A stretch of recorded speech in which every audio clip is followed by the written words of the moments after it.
All right, so welcome back. We did an intro, and that was a really interesting journey for me because it's essentially trying to describe for you why we're here today on the Building Depth in Business course. You're going to see that as we go through these topics, it's my effort to convey high quality business material for you, distilled from 15 years in business and a lot of intentional study, certification, MBA journey. These things, bring them together in a package that does more than tickle your mind. What I love about construction, which is the industry that I started in, is that it has to be tangible. You can't conceptualize something forever. You need to materially develop it. And there's also some concrete realities to building. And there's a lot of commonality between construction, the essence of constructing something, and software, and manufacturing, and IT, and sales, and service. And these are the concepts that are at the essence of this conversation. We're going to talk about a bunch of things that are infused. They're soulful, they're connected, they're relational. There's multiple aspects in business that are beyond just the mechanics of making more money, and that's what we're going to describe today. So, in general, when we're walking through business discussions, talking about business concepts, I want us to understand that there's an opportunity throughout all the topics to have like an ensouled leadership journey. And what I mean by ensouled is there's a soul in me, and there's a soul in you, and there's a soul in a cat and a dog and a tree and even the river. And as there's culturally, we haven't been very good in the West at honoring these complexities. I know I wasn't raised to do any of this. So it's been a beautiful unfolding journey for me to capture some of the deep wisdom that's present from the foundations of the earth, really. So I'm sharing from you isn't things I've created, it's things that in so many ways I've learned from others, or I've remembered, I've drawn on. And so keep that in mind. Ensouled leadership, when you're leading your company, your team, yourself, there's more than just mechanics. And if you walk through what I'm going to share with just checking the boxes, you're going to miss some things. It's not bad. I spent the first 10 years of my business-ish, on that journey. And did I have a measure of success? Sure. Yep. But I can tell you that there's more. And that's what I'm inviting you into. So here we are. So starting your business, building or refining your business infrastructure. Kind of like, step one of if there's a three-phase journey, building, refining your business infrastructure is the beginning. Then there's going to be selling your services, and then ultimately delivering on your commitments. And delivering on your commitments is what I would define as the work. If you're a website developer, you're going to say, how do we build websites, whether Wix, WordPress, whatever. Okay, that's yours to decide. Where are your customers in the market? You got to figure that out. There's a business development process. Then you got to go sell to them. Go, Mr. or Mrs. Customer, can I build you a website? You actually have to do the mechanics of selling your business. And then ultimately, once you've sold something, there's a contract in place, and kind of from a contract forward, you need to deliver. That's the work. That's the building the website. Or if you get hired to paint a bedroom, it's painting the bedroom. And these three distinctions are really important because they require different skills. And if you're in trades, one of the things they teach you in your apprenticeship is how to do the work. But they might not have told you how to build business infrastructure or sell, which is communicate value to clients. You need to learn how to relate to people. So we're going to dive into that as we go in more depth. So something that I was fortunate to realize early on, and I'm going to say by accident. I feel circumstances brought me to a place where I realized early on that we are a customer service company. My company was called Unlimited Contracting at the time. It's gone through an evolution. Now it's Level Up Strategies. We were fixing repair and maintenance contracting services as Unlimited Contracting, and I was like, what are we? The hardest part of the answer, like how do I answer that question? Because I went from painting the coatings to envelope to there was structural concrete. There was a whole mix, and I realized that at the essence of what we are, and I've come to realize that the essence of what you are, you're a customer service company. That's what you do. I mean, forget the I'm a painter, so I have a painting company. Or I'm a graphic designer, so I have a graphic designing company. That's a very narrow, mechanical way of viewing what you do. I think it's fair to say that if you're a graphic designer, you can say, I have a customer service company that does graphic design. I would say that we're a customer service company that does repair and maintenance contracting. What do we sell? This is the beautiful little catch. What do we sell? We don't sell plumbing. We don't sell graphic design. We sell trust. That's what you sell. That's what I sell. And so much of business focuses on what do you sell? And it's like literally, what do you sell? Do you sell websites? Sell more websites. And I'm like, you're missing the essence. When you're a customer service company, there's a relationality to that. You understand the dynamics at play. When you see yourself as a mechanistic answer to a marketplace problem, there's no soul there. And can you do business? Yeah. Can you do lots of business? Yeah. I'm ABC Plumbing and I sell plumbing. Do you need plumbing? I can approach the market and build a business that way. But there's opportunity to think more complexly than that and just realize that when you're a customer service company, then your job becomes relating to your customers to serve them. But I'm going to expand on this later, and I want to put a little check mark, but the customer is not number one. The customer is always right. The customer is not number one. I own a customer service company, but the customer is not number one. There's a nuance there. My team is number one. My employees, my colleagues, my subcontractors are by far number one. If your customer is number one, you will sacrifice your people to serve your customer. Never do that. Ever do that, because then people feel used. What I realized along the journey is I had one particular example. I had a very difficult customer, and it's like, my goodness, they wanted to be number one, and they were willing to go to great measures to make sure that they almost exploited my team, who I was responsible for. And I just said, no way. I had this honest reckoning. I was like, these are my people. They're going to be with me long after this customer goes, long after 10 more customers are served, dozens of customers. My priority in business, my number one, is serving my team. Because then we as a team serve the customer. And that little shift has probably produced some of the most significant dividends in my business. Has it worked for my customers?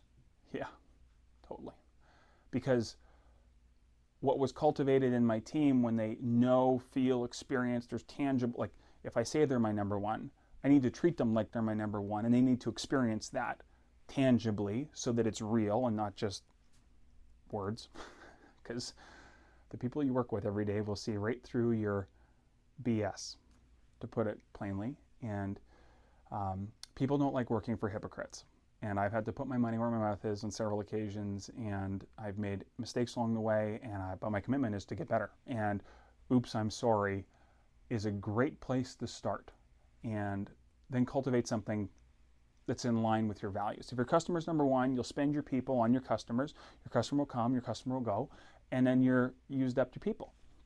It's not to say your people don't work hard. It's not to say you don't work hard to serve your customer. It's that if I have to draw a line, I will protect my team before I protect my customer. And a customer that needs you to spend your team for them isn't a customer that you want to have in a long time. Just feedback on that. One of the things that was really key for me is realizing that solving problems for customers is really part of our meaningful contribution to the marketplace. If you're a plumber and you want to solve plumbing problems for customers, that's perfect. But just understand that think beyond just simply plumbing. Think beyond simply graphic design. Start to see that your customers have multiple points of pain, as they would say in the market, but they're also humans with different complexities and pressures. And understanding those things, seeing them as real people in a relationship, like a customer-human relationship, will allow you to have a deeper, more fulfilling relationship. And I say more fulfilling in the sense that the more they trust you, and this isn't a manipulative, the more they trust you, the more you can get. No, the more trust that is exchanged, the deeper the relationship goes, and the more you'll be invited to help. which works for everybody. Because I think, people talk moats in business, build a moat around your business. They need to know that you're there for them. They need to have a depth of relationship with you that isn't replaceable by somebody who's $2 an hour cheaper. There's all the peripheral values that go beyond dollars, and it start by, again, honoring that relationship. So one of the things that I'm going to emphasize over and over again is communication. And when I talk about selling trust, it's really realizing that one of the core skills you're going to need to develop, I need to develop, even continue to develop for the rest of your career, is the skill of trustability. It's like a verb, trustability, which means you say what you mean and mean what you say, and then deliver on your commitments. And one of the simplest things that we can do, you show up on time. Again, going back to something I said in the introduction, is that time is the currency that we all are running out of, and we all have it in common. A minute for me is a minute for you, but it's something we can never get back. And I was early in my career, and I heard this, and forgive me if I get this wrong, it's just what I heard. It was a French parable that essentially said, timeliness is the generosity of kings. And what that meant to me was that when we get past the money, when kings are exchanging like gold goblets back and forth, like at some point there's so much excess, dollar bills don't matter anymore. Time is the currency of deep respect. So start there. And when you say you're going to be there for 10 o'clock, be there for 10 o'clock. That's a great example of what trustability looks like in tangible terms. It doesn't have to be sentimental or sappy. It's hard, honest, integrity, business, boots on the ground, rubber on the road, trustability. It'll take multiple factors, and communication is woven right into that. You can't have poor communication and trustability. Like they're twins here. They're independent things that are like linked somehow. So again, we'll expand more on that as the conversation evolves. But communication and trustability are what has propelled my company. I'm saying this, you and I, we're us, so you're not better in 3 years than you are now. It's just talk of constant improvement, but it's like I have my potential baked into me. My innate potential, your innate potential is baked into you. So you've been as smart and had as much potential in you today, yesterday, next week, next month as you did 3 years ago. It's there. It might be dormant. It might be murky at times. But what I mean to say is that our job is to uncover that and to let it out. And high quality communication and high quality tangible trustability skills are what's going to manifest that for you and I. And that communication, something that specializing in communication is super, super critical. Now, specializing in communication is going to mean different things to different people in different contexts, but it has some core elements, and I distilled that in type, quality, tone, and timing. That's just what occurred to me one day when I was trying to communicate this to my team. The type of communication. Is this an email type? Is this a text? Is it a phone call? Is it a face-to-face? And I want to frame for you a terrible example. You ever heard of somebody that broke up with somebody over text? And they're like, oh, what a jerk, They picked the wrong type of communication. If it's a sincere, heartfelt dialogue, face-to-face, a phone call is better than a text. Never mind if it's an important conversation and the miscommunication that can happen via text or via email, is the tone right, wrong? Pick up the phone or get in the car or FaceTime or whatever the version is to adjust the type of communication so that there's alignment with the quality of the significance of the dialogue. And if this is your big contract or this is a frustrated client who's like, hey, listen, I got some issues, don't respond in an email or a text message unless it's, hey, I'll call you in 10 minutes. It's like, that's the text version. And then it's hey, listen, sounds like you got some problems. One of the things I didn't have in the early days was an awareness on what type of communication. Honestly, my insecurities were such that I wanted to hide. Like if I felt the tension, I would like send the kind of like keep it away from me. I had this relationship of aversion for the conflict, and that didn't help anybody. And I got into trouble with that. Trouble meaning, you know, clients didn't want to pay bills, or I could feel the tension building on the job site for 3 days, and then, you know, the fourth day it bursts over, and there's, well, stop work. The stuff that I had done 3 days ago they didn't like, which meant I had to undo 3 days worth of work to get. Oh, if only I had stopped and just faced the dialogue. Anyways, when you spend 20 grand on that, as I did, and you come home after 3 weeks worth of work and say to your young bride, I'm sorry, sweetheart, we're not getting paid on this project. And that $20,000 is, well, a third of what you're going to make that year. It hits home. Like, it's like, I paid for this painful lesson. I need to get it in me so I don't do it again. And it's not to say that, you know, we make mistakes in business. We do things that have outcomes we didn't anticipate. That's okay.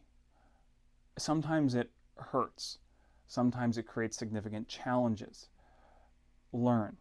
Your commitment is to learn. My commitment was to learn and not blame the difficult client, or, oh, if only they'd say they're just being cheap, whatever, and get defensive, which keeps me in the same pattern. Because, you know, surely the same issue had shown up on a $500 job or a $1,000 job, and I got to blow it off, and eventually, if I didn't get it at the $20,000 job, it would have come in at a $100,000 job.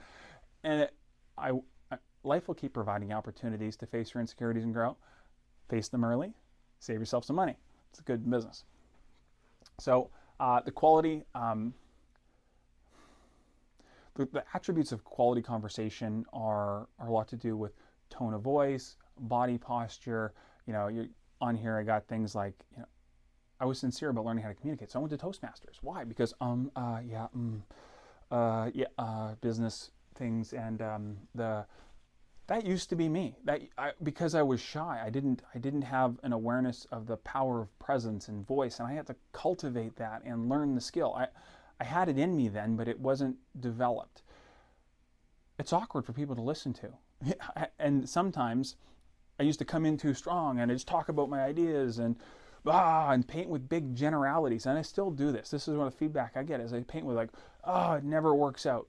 Or it's always just, and it creates an extreme, inflated, and some people, it creates a resistance because it's not aligned with their experience. It's not always raining in Vancouver. Yeah, it's just, and I've really actively worked on tempering my communication so that the quality lines up with the message I hope to deliver.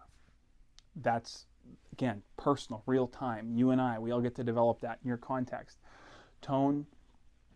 Have you ever heard somebody defensive? Have you ever read something that came across defensive? Have you ever been in another room and heard somebody that was obviously upset? Pay attention to your tone. Because I've heard people, it's like I've been in the business and go, oh, that guy sounds upset. And the people in the counter go, oh no, he's not. He's just always like that. He's not upset.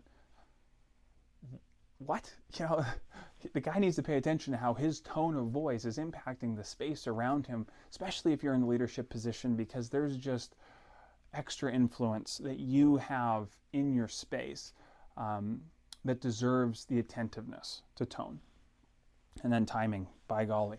Communication, the timing of communication. I know that I've done this lots. Oh, shouldn't have said it then. Or should have said it earlier. In that case where, you know, 4 days later, it was 3 weeks worth. I used 4 days in this little example. It was 3 weeks worth of project. And on the last day, they didn't like what I did. So they didn't pay for any of it. It was a 3-week window. I should have addressed the tension that I was perceiving a lot earlier. So we're talking days in terms of timing.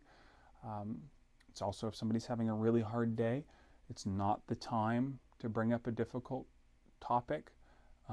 But that doesn't necessarily give you an excuse to like never bring it up because it's always hard. Might be the time to say, hey, listen, I see you're having a hard day. I do have a difficult, challenging topic I want to talk to you about. Would there be a problem if we talked about it tomorrow? Okay, so I've marked the conversation, but I've been respectful of timing. don't have a difficult conversation with your wife after 9:30, 10 o'clock, because something I've learned, just over the years. It's just not the time to lay there in bed and try to, go over the budget for the year. It's just not the timing. So again, lighthearted examples that that are tied to something really meaningful in terms of the timing with your team, timing of conversations about pay raises and project expectations and client. I did an internal training thing. I'll see if I got my board here, just because I want you to know that I'm put my money where my mouth is on this. For those of you on the podcast, you can't hear this, but this is a timing bell curve, and we can go into more of this later, but it's essentially, there's early communication, necessary communication, or real-time communication, and late. And early communication's super profitable. It's like, hey, listen, we're planning on being there next Thursday. Is everything ready for us to show up? Early communication versus, it's Thursday, we're here, how come there's stuff all over the place? It's too late now, they got to clean it up and you can't start work.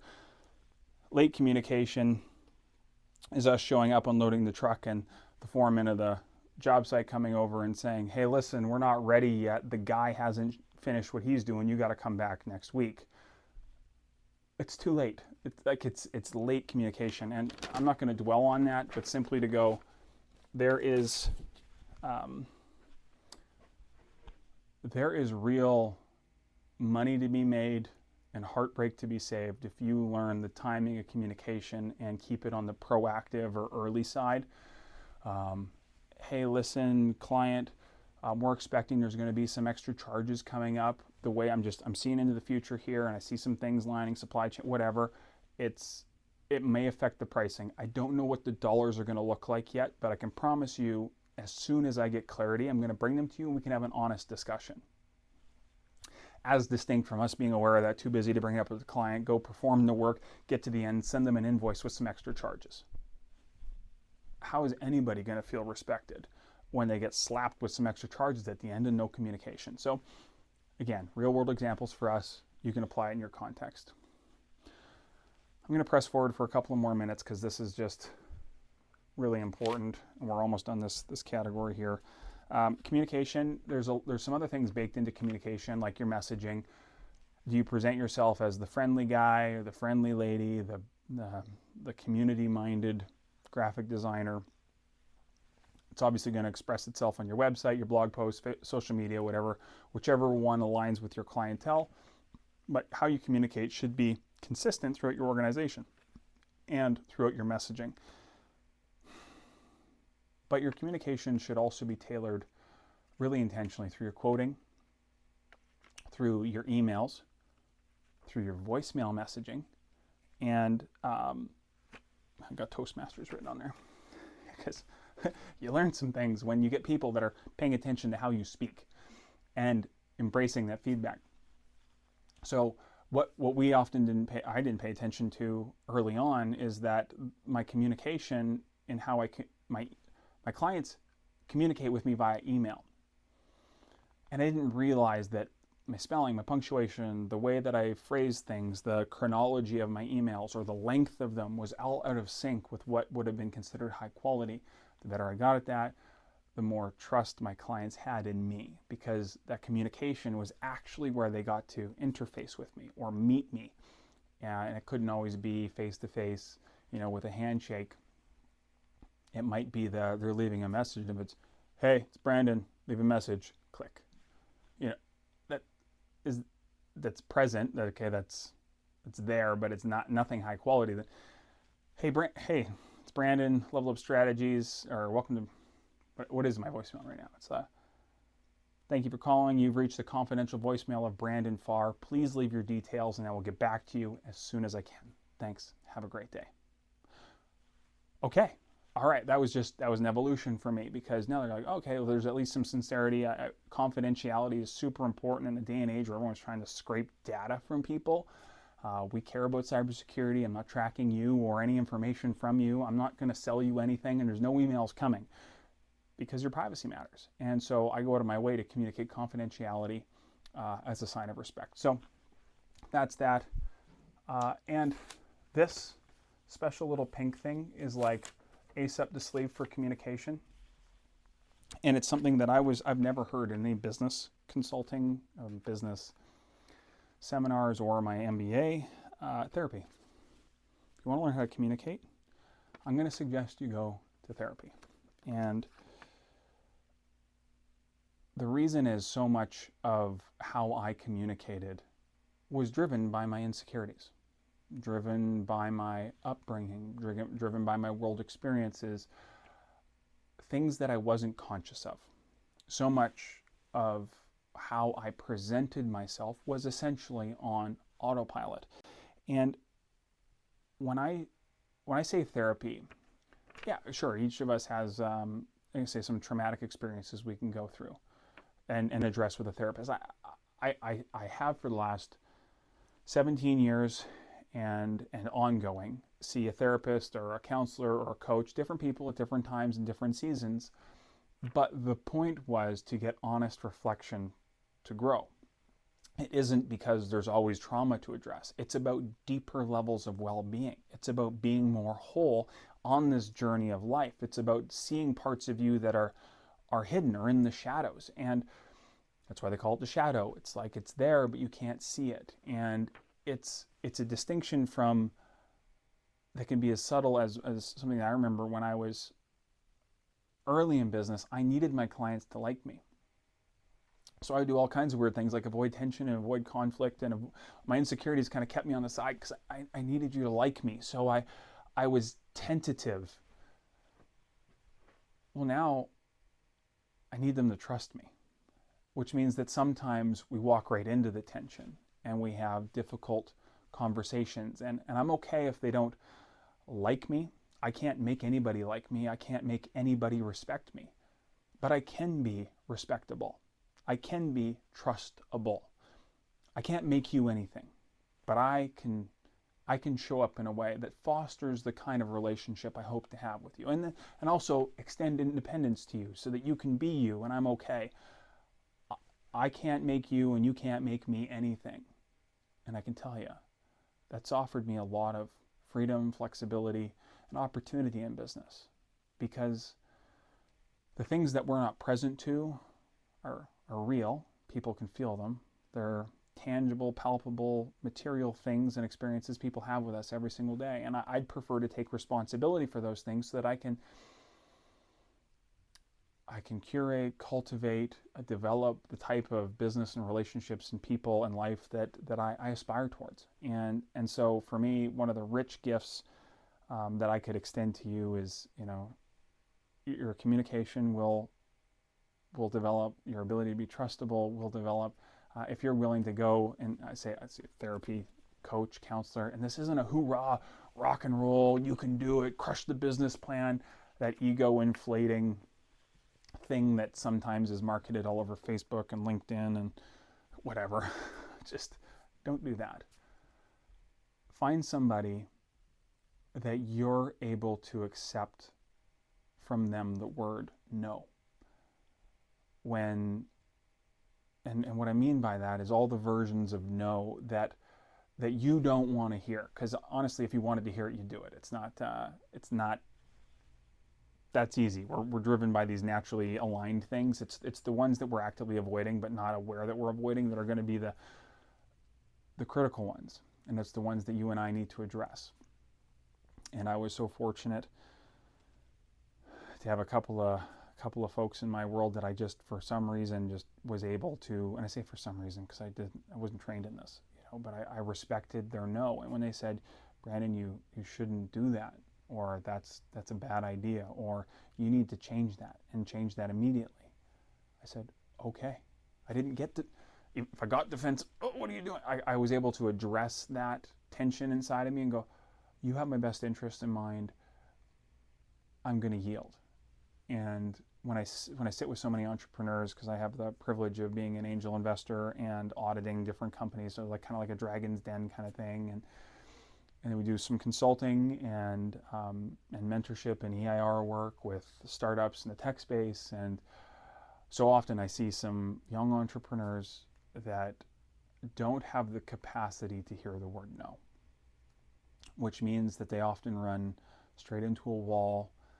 that others could see right into challenges, complexities, team issues, financial struggles, because they believe wholeheartedly, like they're passionately committed to their path, but they're also inflexible and unyielding in the face of wisdom. And it was the times I still paid my lessons. Like I paid for my lessons. Like that lady, I was too insecure to whatever, and I didn't get paid. Like I get that. I didn't save me all the pain, but there were some real things that I avoided, that challenging things that I was able to avoid because I made a point of going out and having regular coaching, counseling, therapy sessions, and I got the feedback I needed, and I applied what I heard, and it worked. And I'm saying that because if you don't, no one's going to do it for you, and it shouldn't be your husband, your wife, your aunt, your uncle, your mom, your dad's job to take responsibility for your life, and you take responsibility. It's your life. Take a look at the things that you've been unattentive to, and enjoy how rich your life is as a result. There's lots to explore, and the things that were uncomfortable, I expect you'll find some immense satisfaction, even some fulfillment, when you are willing to face and grow through discomfort. And then truly, what will happen, this is the gift on the other side of that, your capacity grows.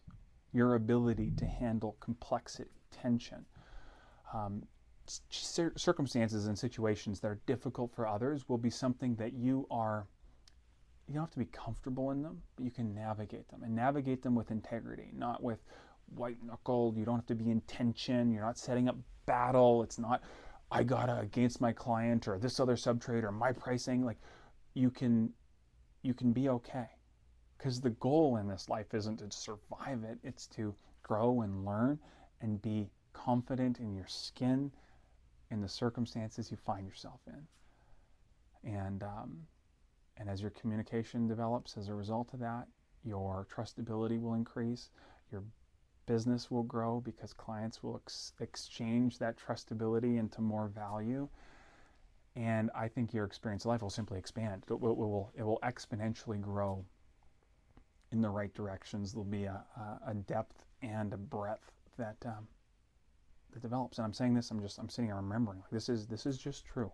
And if you didn't listen to another episode, another whatever these are, that's what I would love for you to embrace. Because if you're internally curious, honest with yourself, and face the discomfort and grow through it, you'll be your own guide through this. You already have it in you. You're already wise and complex and capable. You have it already. I'm not going to give you anything in this that you don't already know. Your therapist, your counselor will cultivate and draw things out of you that are already present. Nobody's going to give you anything, but you will discover just how truly extraordinary you are. I know that. And don't stop. And if you do that, your life will be rich. There'll be challenges. You'll learn, you'll adapt, you'll grow, and it'll be awesome. I'm going to leave us right there. And if we meet again, look forward to it.